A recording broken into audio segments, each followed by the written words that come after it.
Salut tout le monde, alors avant de commencer le test, je voulais vous dire quelque chose.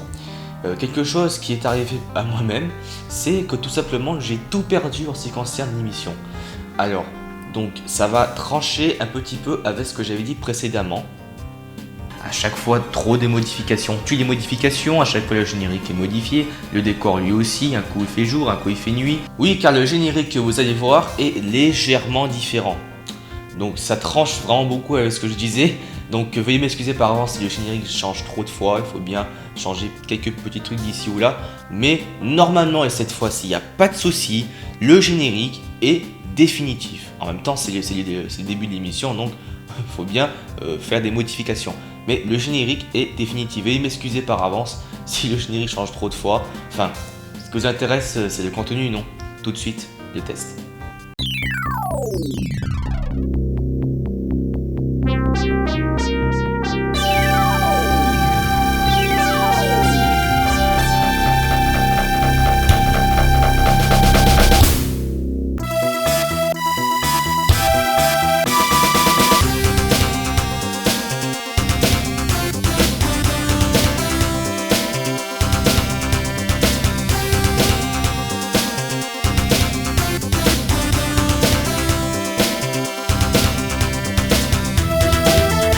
Donc le jeu que l'on va tester aujourd'hui est un jeu plus ou moins pourri. Alors ne vous attendez pas à un jet de console ou à des CD qui cassent ou n'importe quoi d'autre. Voici donc Europe Racing, un jeu édité et développé par Davilex, sorti sur PlayStation en 2001. Ce jeu, comme certains l'ont remarqué, fait partie de la série des Paris-Marseille Racing, série qui est principalement connue pour sa qualité plutôt médiocre. Donc pour la petite histoire, Davilex était une société néerlandaise qui n'existe plus aujourd'hui, et à son âme, qui est une société en fait qui vendait des jeux à bas coût, ce qui dit donc bas coût égale jeu pourri. Alors Europe Racing en fait partie, et je pense que Europe Racing est vraiment un jeu qui est une des pires productions de Davilex.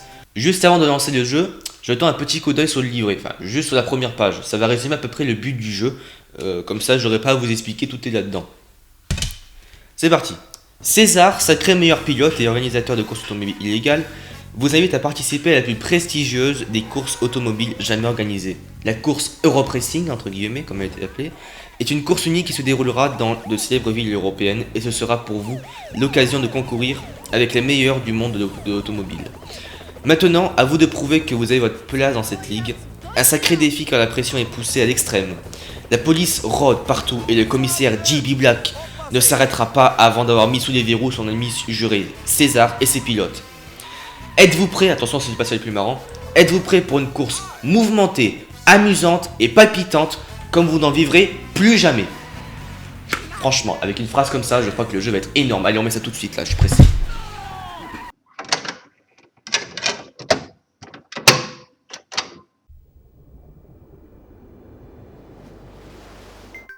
Bon, au moins le jingle de l'ex-société est joli. Ça fait un contraste.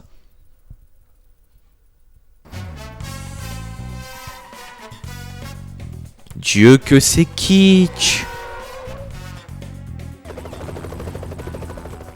Les japonaises qui courent sur une voiture anglaise, bon. Ok. Maintenant fini la rigolade. De quoi? Maintenant fini la rigolade. Attends, je vais vous remettre une troisième fois. Est-ce que vous comprenez ce qu'il dit, franchement? Non, je crois que là, ceux qui ont fait ça, ils ont dû... Coureur de malheur, je t'aurai. Ah, J.B. Black, c'est pas mal aussi. Coureur de malheur, je t'aurai. D'habitude, on dit coureur de malheur, je vous aurai. Bon, c'est... Bon, ça allez, bon, allez, c'est un jeu pourri, allez, on va l'excuser. Et on apprend que César est ventriloque. Je m'appelle César. Ruby et moi organisons des courses automobiles illégales. Seuls les meilleurs coureurs ont le droit d'y participer. Des coureurs de talent, des coureurs réactifs, des coureurs comme toi. Ah, moi je dis avec une phrase comme ça dans le livret et une intro qui tue sa race, ce jeu peut être qu'énorme, non? Arrivé dans le menu, vous avez plusieurs modes, mais ce que j'ai surtout présenté, c'est la traduction qui est tout simplement digne de Google Traduction, et encore, il y a mieux.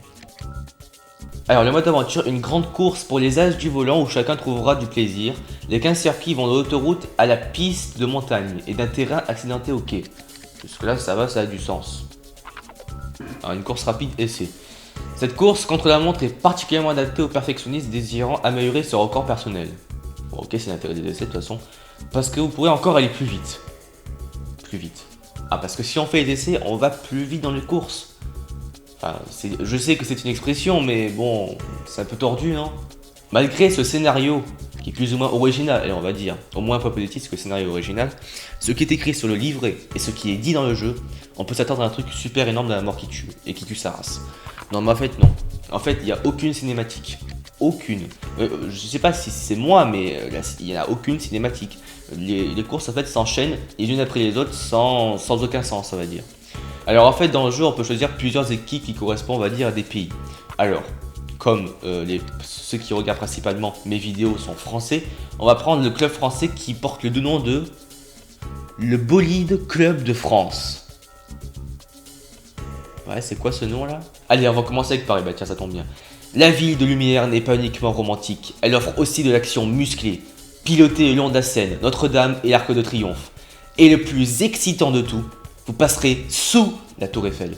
Et ils ont raison, parce que le plus excitant de tout, c'est le passage sous la Tour Eiffel, parce que c'est le passage mais le plus raté et le plus moche du jeu. Vous comprenez ça quand le jeu commencera. Alors en fait, dans chaque équipe, on a le droit à 3 types de voitures. On a le droit aux voitures de tourisme, aux TT, les tout-terrain, et aux protos, les prototypes. On va prendre la TT qui ressemble à une Renault Scénic. On met les 3 à fond et c'est parti. Ah oui, et avant que vous commenciez une course, il vous rappelle à chaque fois les contrôles. Au moins comme ça, vous oublierez pas, hein, parce que le jeu vous croit que vous êtes bigleux. Hein. Les temps de chargement, enfin les temps de charger sont horriblement longs. Enfin, je sais qu'on est sur PlayStation quand même, mais bon, faut pas abuser là. Là c'est juste de l'attente inutile. 3, 2, 1, partez! Dieu que c'est moche! Non mais regardez-moi ces graphismes là, déjà, rien que ça c'est marrant. Attendez, nous sommes en 2001, le jeu est sorti en 2001, la PlayStation, il y avait déjà la PS2 qui est tout dessus là. Comment on peut faire un jeu aussi moche en 2001? Attends, je sais pas. Enfin, c'est un jeu bas de gamme, mais là franchement non. Il y a une limite quand même. Non mais regardez-moi la voiture, elle est disproportionnée. Attends, regardez avec la vraie, attends mais... Alors il y a différents items dans le jeu, donc ceux qu'on rencontrera le plus souvent, c'est les items nitro, donc vous remplir votre nitro, et les items réparation, qui réparent votre voiture. Alors il n'y a pas de gestion de dégâts, enfin s'il y en a une, mais visuellement vous voyez rien, il y a juste la voiture qui fume. Youpi, je trouve 200 € par terre. Oh putain, mais je sais pas si ça se remarque dans la vidéo, mais le jeu rame, mais c'est un truc de malade. Surtout quand je passe devant l'Arc de Triomphe, ça fait ramer la PlayStation tellement c'est mal codé quoi. Alors je vous ai dit que le passage le plus excitant c'est le passage de la Tour Eiffel, mais regardez-moi cette Tour Eiffel, mais c'est juste magnifique, franchement c'est juste mais... Là franchement je crois qu'ils ont fait fort pour la Tour Eiffel. Et surtout au niveau des graphismes, mais regardez-moi ce clipping. Attendez, le décor se constitue à peu près quand vous êtes à 50 mètres. Non c'est juste ridicule. La PlayStation quand même elle est capable de bien mieux, mais... Je sais que c'est un jeu de merde, mais là franchement non. Franchement c'est assez abusé. En plus, ce problème de clipping va vous handicaper pendant presque tout le jeu, parce que les virages, malgré... Alors il y a eu une indication du virage sur le jeu.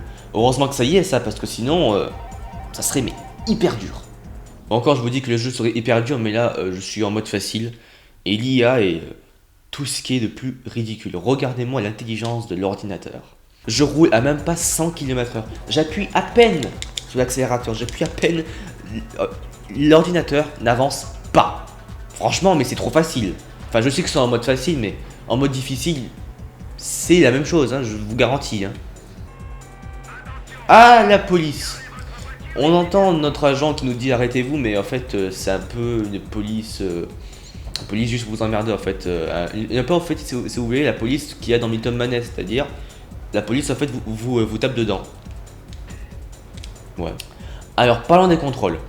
Avec ça, c'est juste presque impossible de conduire certaines voitures. La Renault Scénic entre guillemets, fait partie vraiment des voitures incontrôlables. Si ce n'est en fait la voiture en fait elle tourne, mais elle tourne justement trop. J'appuie à peine sur la direction et la voiture vire à 70 degrés. C'est juste incontrôlable.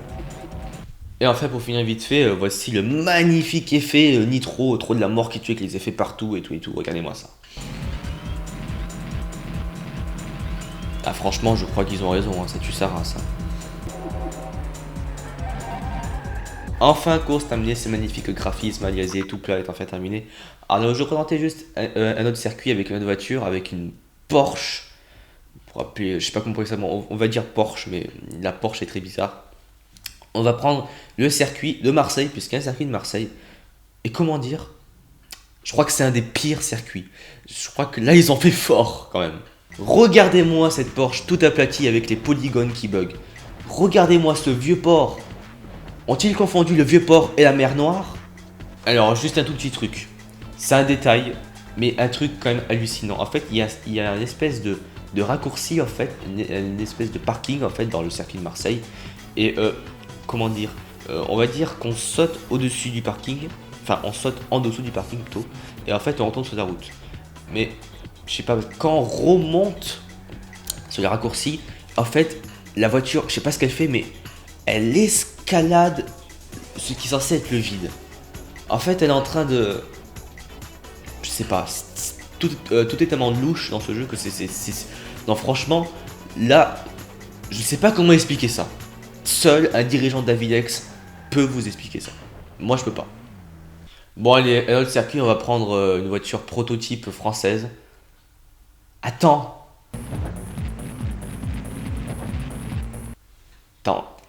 Cette voiture, elle ressemble à quoi?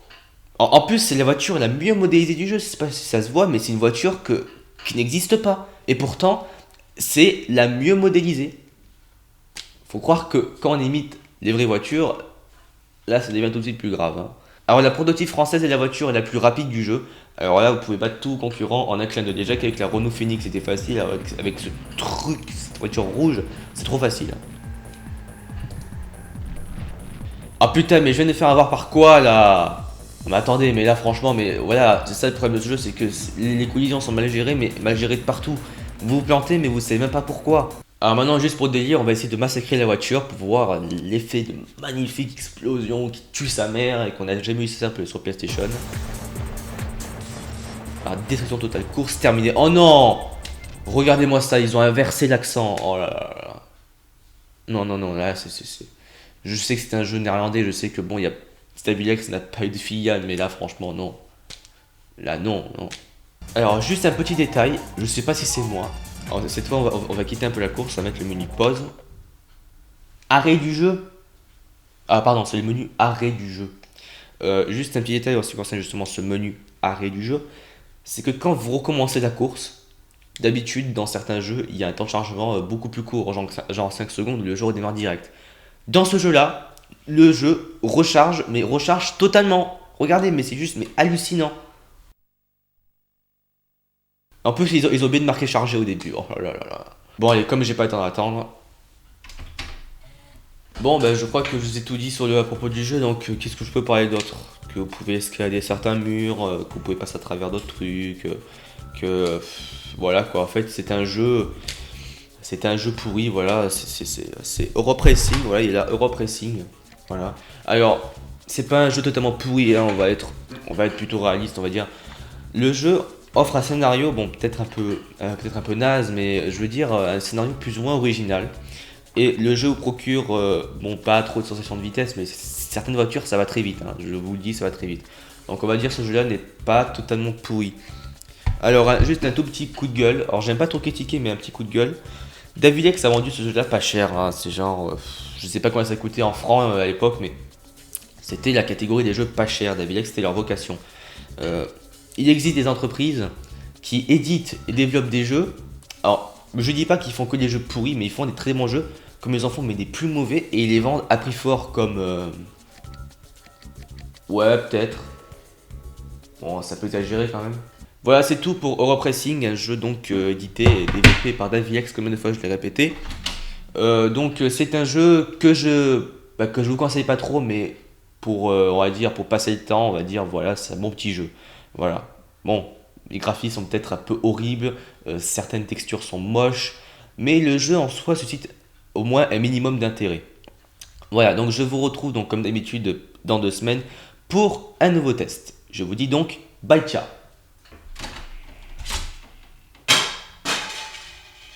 Comment ça, pas de jet de CD?